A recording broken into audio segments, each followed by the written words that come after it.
Hi hello and welcome back to మన passion. ఈడెంట్రీడు ఇన్ని రోజుల తర్వాత వీడియో పెట్టాడు అనుకుంటున్నారు కదా. అవును, మరి సంక్రాంతికి 3 సినిమాలు వదిలేశారు. ఆ తర్వాత పెద్ద సినిమాలు ఏమున్నాయి? ఆ తర్వాత వచ్చిందే థండేలు. అవును, అయ్యుండొచ్చు మధ్యలో వీడియో పెట్టుండొచ్చు, వేరేదైనా ఓటీటీలో చూసినవి, but they are coming up. ఈసారి ఖచ్చితంగా ట్రై చేస్తాను రెగ్యులర్గా ఉండేలాగా videos. So let's get straight into the video. Thandel review. Weekend వచ్చేసింది. ఈ పాటికే టికెట్లు బుక్ చేసుకోలేదా? బుక్ చేసుకోండి మాస్టారు. సినిమా థియేటర్లో చూడదగ్గ సినిమానే. దేవిశ్రీ ప్రసాద్ కోసం, Naga Chaitanya acting and Sai Pallavi acting కోసం ఖచ్చితంగా చూడదగ్గ సినిమానే. ఇక ఇన్ డెప్త్ రివ్యూ గురించి మాట్లాడుకోవాలంటే సినిమాకి biggest asset is Devi Sri Prasad. Background score, music, పాటలు అన్నీ చాలా బాగున్నాయి. సినిమాకి చాలా బాగా వర్కౌట్ అయినాయి. Devi Sri strong zone, love stories మనకు తెలిసిందే కదా. సో ఆ రకంగా కూడా Devi Sri did his job. Geetha Arts నుంచి వచ్చిన సినిమా అంటే ఇంకా ప్రొడక్షన్ వాల్యూస్ గురించి కూడా మాట్లాడాలా. ప్రొడక్షన్ వాల్యూస్ కూడా చాలా బాగున్నాయి. నాగ చైతన్య యాక్టింగ్ వాజ్ మెచ్యూర్డ్. నేను ఇప్పుడు యాక్టింగ్ చాలా బాగా చేశాడని చెప్పడం కాదు, it is sort of matured acting. కరెక్ట్గా సరిపోయాడు.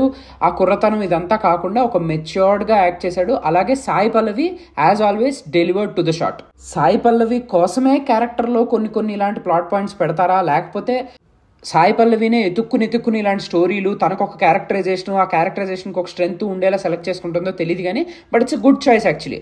And she delivers it to the point. నేను ఇందాక చెప్పినట్టుగానే తన క్యారెక్టర్కి తను 200% న్యాయం అయితే చేస్తుంది.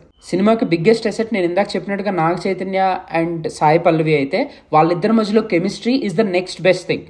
అంటే ఒక రకంగా ఇద్దరు చాలా బాగా చేశారు. వాళ్ళ లవ్ స్టోరీ చాలా బాగుంది, చాలా ఫ్రెష్ ఫీల్ వచ్చింది అండ్ ఇట్ వాస్ గుడ్. ఇక మ్యాటర్లోకి వచ్చేస్తే నెగిటివ్స్ అంటారా, first and major thing fight sequences. అంటే కొన్ని చోట్ల చాలా బాగున్నాయి కానీ కొన్ని ఎందుకు బాగా ఓవర్ ద టాప్ అనిపించాయి master. Next thing is Srikakulam నుంచి వెళ్ళి అక్కడ గుజరాత్లో ఫిషింగ్కి వెళ్ళి పొరపాటున పాకిస్తాన్లో ఇరుక్కుపోయిన కొంతమంది గురించే ఈ కథ. Sort of like based on real events అని చెప్పుకోవచ్చు. ఇప్పుడు ఇంత బేస్డ్ ఆన్ రియల్ ఈవెంట్స్ అని చెప్పిన తర్వాత మనం ఎక్స్పెక్ట్ చేసే బేర్ మినిమం ఏంటి? రియాలిటీ. సినిమాలో అది మాత్రం చాలా దూరంగా ఉంటుంది. సీరియస్గా కొన్ని విషయాలు అయితే they should not be placed. Pakistan జైల్లో 20 మంది భారతీయులు ఇరుక్కుపోతే వాళ్ళు అక్కడికి వెళ్ళి పాటలు పాడుకోరు మాస్టర్. అలాగే ఉత్తరాలు ఎప్పుడు పడితే అప్పుడు రాసుకోరు. అలాగే జైలర్లు వీళ్ళు అంత గొప్పగా అంత మంచిగా ఉండరు. చెప్పోరా, ఇది సినిమా అన్ని డీటెయిల్డ్గా చూస్తే ఇంకా సినిమాలు చూసినట్టే అంటారా? I agree with that partially. కానీ మనం ఇక్కడ బేస్డ్ ఆన్ రియల్ ఇన్సిడెంట్ అని తీసుకుని ఇండియా పాకిస్తాన్ అనే ఒక కండిషన్ని తీసుకుని యూ కాంట్ డూ దిస్. అంటే that doesn't sit well with me. ఇదే కాకుండా క్లైమాక్స్ ఎపిసోడ్ బాగా డ్రాగ్ అనిపించింది. ఇండియా పాకిస్తాన్ బార్డర్, అది లొకేషన్, అక్కడ జరుగుతున్న సర్కమ్స్టాన్సెస్ ఆర్ సిచ్యువేషన్కి ఏ సంబంధం లేదు.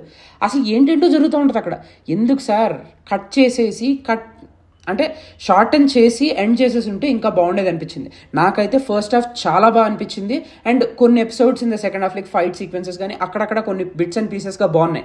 బట్ ఆన్ ద హోల్ అయితే second half disappointed me big time. ఇప్పుడు ఈ నెగిటివ్స్ అన్ని చెప్పిన తర్వాత ఎవరో ఒకళ్ళు అనొచ్చు, నీలాంటి వాళ్ళ కోసమేరా సినిమా స్టార్ట్ అవ్వగానే where drama begins logic ends అని వేసాడు అని చెప్తారు.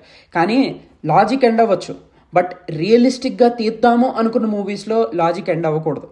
This is my point. So that's it for the review guys. Do like, share and subscribe to Mana Passion. Thank you.